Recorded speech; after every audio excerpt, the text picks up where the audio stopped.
ऐसा कुछ नहीं कर सकते। सिर्फ ये हमारे पूर्व सैनिकों को डराने का कार्य कर रहे हैं। से हम बॉर्डर पे खड़े रहते हैं, हम दुश्मन सेना से नहीं डरते हैं। ऐसे ही हम यहाँ पर अपने मान सम्मान के लिए खड़े रहें। यहाँ पर जंतर मंतर पर हैं अभी, और हम अगर कोर्ट में जाते हैं तो हम कोर्ट की बातें करेंगे। यहाँ हम जंतर मंतर पे हैं तो हम अपनी आवाज़ उठाने के लिए आए। अगर कोई गलत काम करता है देश के प्रति तो उस पर तो कार्रवाई बिल्कुल होनी चाहिए, लेकिन मुझे नहीं लगता है कि हमारे कोई सैनिक भाई देश के प्रति गलत काम की सोचते भी होंगे। करना तो बहुत दूर की बात है। CCN न्यूज़ 24 के सभी दर्शकों को मेरा नमस्कार। दर्शकों, इस वक्त मैं भारत की राजधानी दिल्ली के जंतर मंतर पे मौजूद हूँ, और आप जैसा कि लगातार चैनल के माध्यम से देख रहे हैं कि यहाँ पर सैनिकों ने डेरा डाल रखा है। और दूसरे शब्दों में कहा जाए तो यहाँ पे लगातार 123 दिनों से पूर्व सैनिकों का धरना प्रदर्शन चल रहा है। तस्वीरों के माध्यम से देखेंगे तो पीछे एक तंबू लगा रखा है, बारिश से बचने का उपाय है, चाहे ये छांव के लिए भी एक उपाय है। यहाँ पे एक पायदान लगा रखा है, एक दरी लगा के यहाँ पूर्व सैनिक बैठे हुए हैं। जब अपने कार्यकाल के दौरान ये कार्यरत थे तब भी कुछ इसी प्रकार से रहा करते थे, और आज कार्यरत जब नहीं हैं, रिटायर हो चुके हैं, तब ये लोग यहाँ पर ऐसे बैठे हुए हैं। जब अपनी सेना में नौकरी दी थी तब भी ऐसे ही थे, और आज भी हालात ऐसे ही है। क्या नाम है सर आपका? मेरा नाम हंसराज है, हंसराज एडवोकेट हूँ मैं। पहले मैं एयरफोर्स में सर्विस करता, एक्स सार्जेंट हूँ। X sergeant Hansraj Yadav from Rewari. अच्छा सर, आपने जब 15, 20, 30 साल की सर्विस दी, कभी सोचा था कि इस प्रकार से कार्यरत होने के बाद आप लोगों को इस प्रकार से तड़पाया जाएगा सरकार के द्वारा कि 123 दिन 4 महीने से लगभग ऊपर का समय हो चुका है, आप ऐसे बैठे हुए 45 डिग्री तपती हुई गर्मी में? देखो मैडम, हम पूर्व सैनिक हैं, हमें इंतजार करना जानते हैं। हम बॉर्डर की सर्विस की है हमने। हमें कोई ऐसा कार्य नहीं कर सकते कि जिससे हम इनडिसिप्लिन हो। हमें तो इंतजार करना पड़ेगा और हम इंतजार करेंगे। पर कुछ तत्व, शरारती तत्व आप लोगों को इनडिसिप्लिन करने के लिए लगातार प्रयास कर रहे हैं। अभी जैसा कि एक ऑफिसर्स के द्वारा एक सोशल मीडिया पे खत जारी हो चुका है, एक नोटिस जारी हो रहा है कि यदि कोई एक्स सर्विसमैन जाके बुराई करता है बाहर धरने में, जो जाके कुछ भी अनाप शनाप बकता है, उसकी पेंशन खत्म कर दी जाएगी। ऐसा आपने भी एक नोटिस पढ़ा होगा? नहीं, मैंने ऐसा नोटिस पढ़ा है, पर मैं ये समझता हूँ कि भाई उस ऑफिसर के पास ही तो दिमाग थोड़ी है, दिमाग हमारे अंदर भी है। ठीक है, हमें पता है अगर हम कोई गलत कार्य नहीं करते हैं तो कोई हमारे ऊपर एक्शन नहीं ले सकता। अच्छा सर, मैंने जैसा सुना था कि उस नोटिस में कुछ इस प्रकार की बातें मेंशन है कि यदि कोई व्यक्ति, यदि कोई पूर्व सैनिक सेना के बाहर अंदर की बातें लीक करता है, जैसे कि आप लोगों ने बटमैन वगैरह के बारे में बताया है, उसके बाद OROP, MSP, disability, widow pension, इन सब की जो बातें हुई है जंतर मंतर पे, कह रहे हैं ऑफिसर्स की जो किसी भी सोशल मीडिया साइट पे इस प्रकार की बातें करता है पूर्व सैनिक, और जो इस चीज़ को प्रसारित करता है उसको बंद कर दिया जाएगा, उस चैनल को, उस साइट को, और जो पूर्व सैनिक ऐसी बातें लीक करता है उसकी पेंशन बंद कर दी जाएगी। तो इसमें आप एडवोकेट है, इसको किस नज़रिए से देखते हैं? यदि किसी की पेंशन बंद होती है तो आप एडवोकेटरी की नज़र से क्या आगे कदम बताना चाहेंगे? मैडम, इस बारे में मैं कहता हूँ कि ऐसा कुछ नहीं कर सकते। सिर्फ ये हमारे पूर्व सैनिकों को डराने का कार्य कर रहे हैं, और मैं ये संदेश देना चाहता हूँ सभी को, पूर्व सैनिक भाइयों को, कि इनकी बातों में ना आए। आप संगठित रहें, आपको कोई नहीं डरा सकता। जैसे हम बॉर्डर पे खड़े रहते हैं, हम दुश्मन सेना से नहीं डरते हैं, ऐसे ही हम यहाँ पर अपने मान सम्मान के लिए खड़े रहें, और हम ऐसा गलत कार्य ना करें जिससे हमारे देश की छवि को नुकसान हो। मेरा सबसे पहला काम है कि मैं डिसिप्लिन में रहना चाहता हूँ। मेरा एक सर्विसमैन डिसिप्लिन में रहे, और डिसिप्लिन में रहते हुए अपनी मांगों को उठाएं। अच्छा सर, आप एडवोकेट हैं, फेडरेशन ऑफ वेटरन्स एसोसिएशंस जो है वो किस प्रकार से कोर्ट में अपनी मांगों को लेकर सुनवाई करवा रही है? नहीं, इस बारे में मैं आपसे ज़्यादा डिस्क्लोज नहीं कर सकता, क्योंकि जो हम यहाँ पर जंतर मंतर पर हैं अभी, और हम अगर कोर्ट में जाते हैं तो हम कोर्ट की बातें करेंगे। यहाँ हम जंतर मंतर पे हैं तो हम अपनी आवाज़ उठाने के लिए आए हैं। लेकिन कुछ लोग कह रहे हैं कि जो जंतर मंतर पे सैनिक बैठे हैं, इनका कोर्ट में भी कोई केस नहीं चल रहा है, सतबीर की आड़ में यहाँ पे अलग धरना लगा के बैठे हैं। नहीं, ऐसा मैं मानता हूँ कि सतबीर साहब ने क्या किया, या हमारे अगर कोई गलत काम करता है देश के प्रति तो उस पर तो कार्रवाई बिल्कुल होनी चाहिए। लेकिन मुझे नहीं लगता है कि हमारे कोई सैनिक भाई देश के प्रति गलत काम की सोचते भी होंगे, करना तो बहुत दूर की बात है। जी जी, लेकिन कहा जा रहा है कि ये जो धरना है ये गुंडों का धरना है। ये लोग जो हैं ये प्रशासन के नाक के नीचे ये कार्य कर रहे हैं। इनको इस धरने की कोई परमिशन भी नहीं है, विदाउट परमिशन बैठे हुए। पुलिस प्रशासन को तंग कर रखा है इन लोगों ने केवल। कहाँ पुलिस प्रशासन को तंग किया है? हम अपने शांतिपूर्वक धरना दे रहे हैं। आपकी बात मैं महसूस कर सकता हूँ कि कुछ लोग ऐसे हो सकते हैं किसी भी समाज में घुस जाते हैं और वहाँ नेगेटिविटी फैलाते हैं। सरकार उनकी कार्रवाई करे, उनकी जांच करे। अगर कोई आपको ऐसा लगता है कि भाई यहाँ पर गलत आदमी घुस गए हैं तो उनको उठाए यहाँ से। अगर गलत लगता है तो उनको बिल्कुल उठाए। मैं उसका समर्थन नहीं करूँगा कि गुंडा बदमाश यहाँ पे घुसे और गलत कार्य करिए। ये पूरे देश का एक जगह है जहाँ से हमें अपने लोकतंत्र की आवाज़ उठाने का स्थान है ये। अच्छा सर, धरने की शुरुआत हुई थी OROP के मसले से। 20 फरवरी से धरने की शुरुआत हुई थी। उसके बाद में हमने 3-4 बार हमने धरना किया है। हमने गांव-गांव जाके किया है, हमने तहसीलदार लेवल पे किया है, DC लेवल पे किया है, हमने अपने MP MLA लेवल पे किया है। हमने उनको भी ज्ञापन सौंपा है। हमारे नेताओं ने भी हमें आश्वस्त किया है कि आने वाले समय में लोकसभा और राज्यसभा में हम ये बात उठाएंगे आपकी। अच्छा, तो OROP के मसले से शुरू हुई थी ये लड़ाई जो है, ये जंग जो है। उसके बाद अभी प्रधानमंत्री जी ने हाल फिलहाल में अलीगढ़ अजमेर में संबोधित किया था जनता को। वहाँ पे कह रहे थे 65,000 करोड़ रुपया जो है वो आवंटित हो चुका है पूर्व सैनिकों के बीच। अफसर कह रहे हैं कि हमारे पास भी पैसा नहीं आया। आप लोग कह रहे हैं आपके साथ भी भेदभाव हुआ है। तो बीच में कहाँ घपला हुआ है, क्या लगता है? इस बारे में मैं कहता हूँ सरकार की जिम्मेवारी है। अगर सरकार ने पैसा दे दिया है तो सरकार उसकी इंक्वायरी करे, वो पैसा कहाँ गया वो हम कैसे बता सकते? सरकार के समक्ष रिपोर्ट आई है कि पैसा जा चुका है सबके सामने। तो सरकार उसकी जांच, सरकार ने पैसा दिया है, सरकार ने किया तो सरकार उसको एक हाथ से ले रहा है तो उसकी इंक्वायरी भी तो करे, ऑडिट करवाए उसका। उस जो पैसा दिया उसको ऑडिट करवाए। अब ये पैसा कहाँ गया? अगर गलत हाथों में गया है तो उसको रिकवरी करवाए, उनको पेनलाइज करे। गलत हाथों इन द सेंस क्या कहना चाहते हैं? गलत हाथों मतलब जिसको अथॉराइज नहीं है उन्होंने किया हो। नहीं, मुझे नहीं लगता है कि इसमें, मुझे ये लगता है कि जो हमारी कमेटी के जो मेंबर थे उसमें ऑफिसर ज़्यादा थे और हमारे जवान न के बराबर थे और ऑफिसरों ने ही। अब इसमें ऑफिसर भी दो तरह के, IAS लोग भी है और हमारे एक्स आर्मी के ऑफिसर भी हैं। JCOs का भी तो रोल रहता था ना उसमें? नहीं, उसमें क्या होता है मैडम, जब हम सर्विस में रहते हैं, मैं एयरफोर्स में था तो एयरफोर्स में ना तो कोई सहायक प्रथा है ना कोई बटमैन है। एयरफोर्स वेल डिसिप्लिन फोर्स है। तो मैंने ऐसा कभी। तो आप क्यों बैठे हैं धरने पे यदि एयरफोर्स वेल डिसिप्लिन्ड है? नहीं, मैं ये कह रहा हूँ सैनिक भाई तो हमारे हैं ना, आर्मी भी तो हमारी है। आर्मी भी तो एक है पूरे इंडिया की, कोई तीन नहीं है। हम तीन नहीं मानते, हम एक मानते हैं। अगर हमारे छोटे भाई को या हमारे बड़े भाई को कोई तकलीफ हुई है तो हम उसका साथ नहीं देंगे क्या? अच्छा। अगर कोई दुश्मन आता है, साथ ही हाथ बढ़ाना। एक अकेला थक जाएगा, मिलकर बोझ उठाना। तो इसलिए आप लोग बैठे हैं धरने पे? बिल्कुल बैठा हूँ मैं इस बारे में। और मैं मानता हूँ, मैंने देखा नहीं, मैंने सुना है लोगों से, क्योंकि मैं रेवाड़ी से बिलोंग करता हूँ। रेवाड़ी वीरों की धरती है और हमारे बहुत ज़्यादा आर्मी के भाई है वहाँ पर। हर तीसरे घर से एक फौजी है, आज भी है। तो ये महसूस करते हैं कि वहाँ पे जो बटमैन प्रथा है वो बहुत गलत है। फौजी भाइयों के साथ अत्याचार होता है। कुछ समय, कुछ मांगे, कुछ बातों तक तो जायज़ हो सकता है, लेकिन कुछ बातें ऐसी होती है अगर उनकी बात आप नहीं मानते हो तो आपको समय पे छुट्टियां भी कैंसिल कर दी जाती है आपकी। अच्छा, जैसा कहा जाता है बटमैन प्रथा जो है, और आर्मी के अंदर कई काले कानून चले आ रहे हैं जो गोरे अंग्रेजों द्वारा बनाए गए थे, लेकिन उनका लगातार अभी तक वो चले आ रहा है। आज़ादी का 75वां अमृत महोत्सव भी बन चुका है देश के अंदर। जो संसद भवन था वो भी विदेशी जागीर थी, उसको अब बदल दिया गया है ये कह के कि विदेशी जागीरों को ख़त्म करना है। अभी तक आर्मी के अंदर से विदेशी जागीरें क्यों नहीं ख़त्म हो पा रही? इस बारे में ये कहता हूँ कि आप सिर्फ आर्मी को ही क्यों लेते हो? आप पूरे देश में एक कानून लाइए ना जो सब पे लागू हो।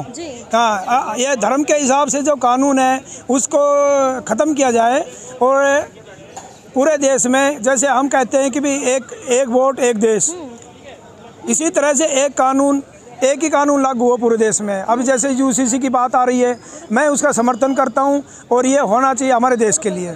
जहां भी इस तरह की गड़बड़ियाँ है, विसंगतियाँ है, लेकिन समाज का एक तत्व आज़ादी के वक्त जब संविधान बन रहा था तब भी खिलाफ था यूसीसी के, और आज भी खिलाफ ही खड़े नजर आ रहे हैं। मैडम वो 12 बच्चे पैदा करते हैं, 10 बच्चे पैदा करते हैं, तब तो वो उनको सरकारी सहायता चाहिए। अल्लाह की देन है। नहीं, अल्लाह की देन क्या हो, मैं अल्लाह को मानता हूँ, मैं भगवान को मानता हूँ, लेकिन अल्लाह क्या धरती पे आते हैं क्या? मुझे नहीं, इस बारे में धर्म के बारे में मैं कमेंट्स नहीं करूँगा, लेकिन मैं ये कहता हूँ कि भाई जो है ना, हम तो हमारे दो वो सभी धर्मों पे लागू हो, बस कानून एक हो हमारा।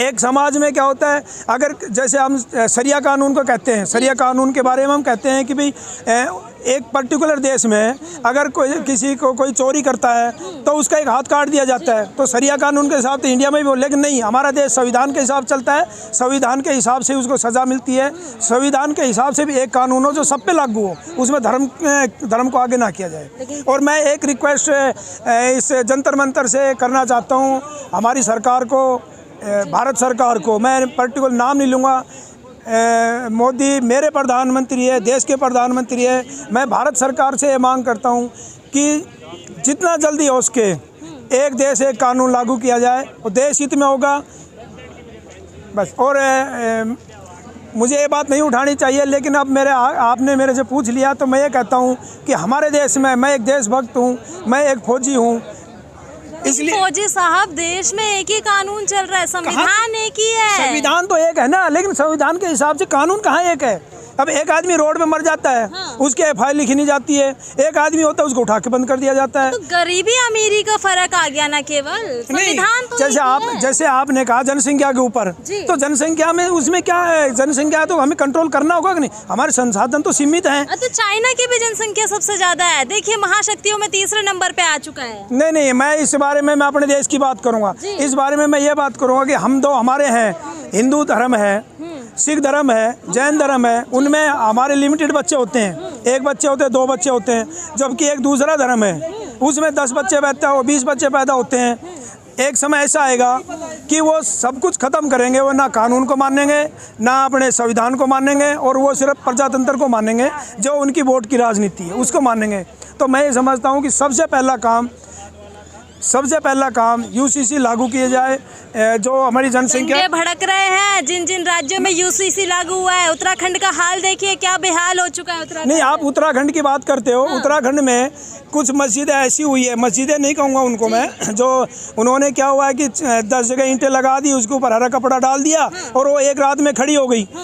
उसके बाद में अब मैं आपसे इस बारे में एक बात और कह सकता हूँ, 1992 में एक कानून बनाया था, सरकार नहीं बनाया था, वो हमारी सरकार थी, वो सरकार से जो कानून है वो उसको ख़त्म कर देना चाहिए, क्योंकि एक सिस्टम ऐसा है, वो उनके ही मेंबर है, उनके ही प्रधान है, उनके ही प्रेसिडेंट है, उनके ही सब कुछ है। वो जिस भी ज़मीन को जाके कहते हैं कि भाई ये ज़मीन वक्फ बोर्ड की है, ठीक है, तो जिसकी जमीन है उसको सब कुछ देना पड़ता है। अब भाई तो टक्कर देने के लिए पिटीशन आ तो चुकी है, एक हिंदू संगठन खड़ा हो चुका है इसके। नहीं, हम ऐसा संगठन कितने खड़े करेंगे? हम ऐसा संगठन क्यों खड़ा करें? हम अपने संविधान को सही करें ना, हम कानून लाए ना, हम कानून की बात करें। संविधान में बुराई है? नहीं, संविधान हमारा सही है, लेकिन संविधान में भी तो एक ऐसा प्रावधान दिया गया था कि समय के अनुसार यूसीसी लागू किया जाए। आज 75 साल हो गए हमारे देश को आज़ाद हुए, क्या वो समय नहीं आया? क्या हमें 3 तलाक थे उनको नहीं हटाया हमने? क्या हमने 370 को नहीं हटाया? तो क्या हम यूसीसी को नहीं हटा सकते? क्या हम एक कानून एक देश लागू नहीं कर सकते? अच्छा वकील साहब, यूसीसी आने से क्या होगा? देश की इकोनॉमी बढ़ेगी, जीडीपी हाई होगी, देश महाशक्ति बनेगा। तो इसमें बुराई क्या है? देश को क्या बुराई है? एक चीज, देश में दंगे भड़क रहे हैं आपस में मजहब के बीच। नहीं, कोई दंगा नहीं भड़कता है। अगर मैं इस बारे में ये कहता हूँ, जो समझदार मुस्लिम है वो दंगा नहीं भड़काएगा, पढ़ा लिखा मुस्लिम नहीं बढ़ाता है। दंगे कौन बढ़ाते हैं? जिसके 10 बच्चे हैं, 20 बच्चे। एकता में समझदार और नालायक दोनों एक बन जाते हैं जब संगठन की बात आती है, संगठित की बात आती है। इस बारे में आप मेरे से कोई कमेंट्स मत लीजिए। मैं किसी भी धार्मिक की बात मैं नहीं करूँगा, इस बार मंच पे खड़ा होकर नहीं करूँगा मैं, ठीक है? क्योंकि मैं सबसे पहले मैं देश का सैनिक हूँ और मैं देश की बात करूँगा। जहाँ मुझे आज भी अगर मेरे देश को मेरी ज़रूरत पड़ती है तो मैं देश के आंतरिक शांति के लिए या बाहरी अगर मुझे ज़रूरत पड़ती है तो मैं जाने के लिए तैयार हूँ, आज भी तैयार हूँ। और मैं नहीं हूँ, मेरे लाखों सैनिक, भूतपूर्व सैनिक जाने को तैयार है मेरे देश के लिए। इतने भेदभाव सहने के बावजूद आप कह रहे हैं कि अभी भी चला जाऊंगा? भेदभाव अलग बात है, भेदभाव तो होता रहेगा, वो तो देश प्रेम है। देश प्रेम, देश पहले है। अगर हमारा देश पहले है तो हम हैं, और हमारा देश नहीं है तो हम नहीं हैं। आपको होगा कि आपके कितने देश हैं जिनमें पहले हिंदू थे, दूसरे देश के वो थे, धर्म के थे, लेकिन वहाँ पे आज क्या है? आज वहाँ पे मैक्सिमम क्या कट्टरता इतनी आ गई कि वो अलग धर्म के जो लोग हैं या तो वो ख़त्म हो गए हैं या उन्होंने अपना धर्म बदल लिया है। तो हमें ये एक बहुत सख्त कानून की ज़रूरत है, एक देश एक कानून लागू। बस मेरी मोदी सर से, मोदी मेरे प्रधानमंत्री है। हिंदू राष्ट्र चाहते हैं आप भी? देखो मैडम, इस बारे में मैं हिंदू राष्ट्र का समर्थन करता हूँ, समर्थन करते हैं? बिल्कुल करता हूँ। हिंदू राष्ट्र का मतलब क्या समझते हो? क्या सारे हिंदू ही रहेंगे उसमें? क्या मुस्लिमों को भगा दिया जाएगा? ऐसा नहीं है, ऐसा नहीं है। हिंदू राष्ट्र का मतलब मैं ये मानता हूँ जो हमारी संस्कृति है उसके हिसाब से जो चलेगा वो देश में रहे। अच्छा, हाँ, जो संस्कृति के हिसाब से ना चले उसका क्या होगा? संस्कृति वो अपने हिसाब से ले, कानून तो कानून के हिसाब तो चले ना, देश के कानून के हिसाब चले। भाई देश का कानून तो है ना, देश कानून तो ये नहीं कहता है कि आप अपने धर्म को छोड़ दो, अपने धर्म को बदल लो। कुछ लोग हैं हमारे जो धर्म के ठेकेदार हैं वो बदलवाते हैं। और मैं इतना कहता हूँ कि आज भी मोदी सरकार को 9 साल हो गए हैं, आज भी विदेशों से बहुत फंडिंग आता है, धर्म बदलने के नाम पे आता है, लोगों को फंड दिया जाता है, बच्चों को पैसे दिए जाते हैं, प्रलोभन दिया जाता है। और हमारी लोकल संस्थाएं, मैं इस बारे में ये कहूँगा मोदी सर से कि सबसे पहले हमारी जो लोकल संस्थाएं हैं एडमिनिस्ट्रेशन की, लोग वो ज़रूर इस बात पे ध्यान दे कि कहाँ किस डिस्ट्रिक्ट में, स्टेट वाइज, डिस्ट्रिक्ट वाइज, शहर वाइज, कि यहाँ किस तरह। कुछ जगह तो हमारे मिनी खालिस्तान होते जा रहे हैं, मिनी खालिस्तान नहीं, मिनी पाकिस्तान होते जा रहे हैं। खालिस्तान नहीं कहूँगा इस बारे में, मिनी पाकिस्तान होते जा रहे हैं। तो हमारी सरकार को, देश की सरकार को इस बारे में ज़रूर ध्यान देना होगा। और अगर ध्यान नहीं देंगे, मैं आपका एक जीवित उदाहरण देता हूँ। हरियाणा में मेवात एक ऐसा जगह है, आप चैलेंज करता हूँ, वहाँ पे आज भी आप ऐसे गांव हैं जहाँ पे 50 पुलिस जाके कार्रवाई नहीं कर सकती है। अच्छा। 1-2 को बात छोड़ दीजिए, 50 पुलिस वाले जाते भी कार्रवाई नहीं करते हैं। नीचे से प्रशासन को सब कुछ पता है, लेकिन प्रशासन क्या करता है? आंखें बंद कर लेता है, फिर ऊपर से दबाव आ जाता है। भाई ऐसा सत्ता का दबाव है तभी तो ऐसी चीजें हो रही है ना, ऐसी असामाजिक चीजें पनप रही है। नहीं तो मैं वही कह रहा हूँ, जब एक देश कानून होगा ना, हमारा कानून सख्त होगा, तो कुछ लोग तो अपना आप देश छोड़ के 370 हटाई गई। 370 के क्या फायदे निकले? अगर आप मेरा मुद्दा, सबसे बड़ा मुद्दा आज का देश में, आज मेरा सबसे बड़ा मुद्दा है देश का। मेरे देश में जितने भी बाहर से लोग हैं, वो चाहे किसी भी धर्म के हों, अगर वो देश के संविधान के हिसाब से नहीं है, तो मैं उनको कहता हूं कि सरकार को 60 दिन का समय दे उनको, कि 60 दिन में तुम देश छोड़ जाओ। नहीं छोड़ोगे तो हम तुम्हारी सारी सिस्टम बंद करेंगे, हम तुम्हें मजबूर करेंगे देश छोड़ने के लिए। और मैं समझता हूं कि शायद सरकार के पास भी वो आंकड़ा नहीं होगा। मेरे देश में, मेरे पास में सोर्स है, कम से कम 10 करोड़ लोग बाहर के आ चुके हैं, रोहिंग्या शरणार्थी के रूप में आ गए हैं। और इतनी कट्टरता फैलाते हैं वो कि अगर उनको जगह दे दी जाती है वो बदमाशी करते हैं, बकवास करते हैं। अगर हम डीसी लेवल पे भी बात करते हैं तो हमारे सिस्टम कहते हैं कि इनको हम कहाँ भेजें। कुछ संगठन कहते हैं रोहिंग्या देश की जीडीपी बनाने में मदद कर रहे हैं। हम सामर्थ्य हैं अपने देश को चलाने के लिए, हमें ऐसी जीडीपी नहीं चाहिए। आप जहाँ से आए वहाँ जाओ आप। इकोनॉमिक ग्रोथ नहीं चाहिए। अरे इकोनॉमिक ग्रोथ हम खुद करेंगे ना, हम खुद सामर्थ्य हैं, वो ग्रोथ थोड़ी करते हैं। ग्रोथ जो 10 बच्चे पैदा कर रहे हैं, 20 बच्चे पैदा कर रहे हैं, वो ग्रोथ कर रहे हैं, वो देश को खा रहे हैं। वो एक तरफ तो आप 10 बच्चे पैदा कर रहे हो, एक तरफ कहते हो कि 10 बच्चों को सरकारी मिले, टैक्स आप देते नहीं हो। टैक्स कौन देता है? टैक्स हम देते हैं। हमारे टैक्स के बल्कि उनको पूरा वो दिया जाता है। क्यों? हम अपना टैक्स क्यों दें? फिर हमारा टैक्स भी हमें बंद कर देना चाहिए। पहले हज यात्रा पे इन्होंने टैक्स दिया, क्या किसी धार्मिक संस्था को ये टैक्स देते हैं? बताओ मुझे, आप मुझे जवाब दीजिए। हज यात्रा टैक्स फ्री है, हज यात्रा के लिए सरकार पैसा देती है। हाँ, सरकार देती है ना, तो क्या किसी हिंदू सिस्टम में सरकार इस तरह से फ्री सेवा करती है क्या? क्यों नहीं करती है? सबका बंद कर दो। केजरीवाल जी तीर्थ यात्रा के लिए लेके जाते हैं बुजुर्गों को फ्री में। देखो इस बारे में मैं ये कहूँगा कि ये जो आम आदमी पार्टी के जो है न, मैं पहले समझता था कि केजरीवाल साहब बहुत बढ़िया आदमी है, बहुत पढ़े लिखे हैं, हाईली एजुकेटेड है, लेकिन ये मुझे लगता है कि ये कहीं ना कहीं दबाव में है या चालाक है, ये सिस्टम को सही नहीं चला पा रहे।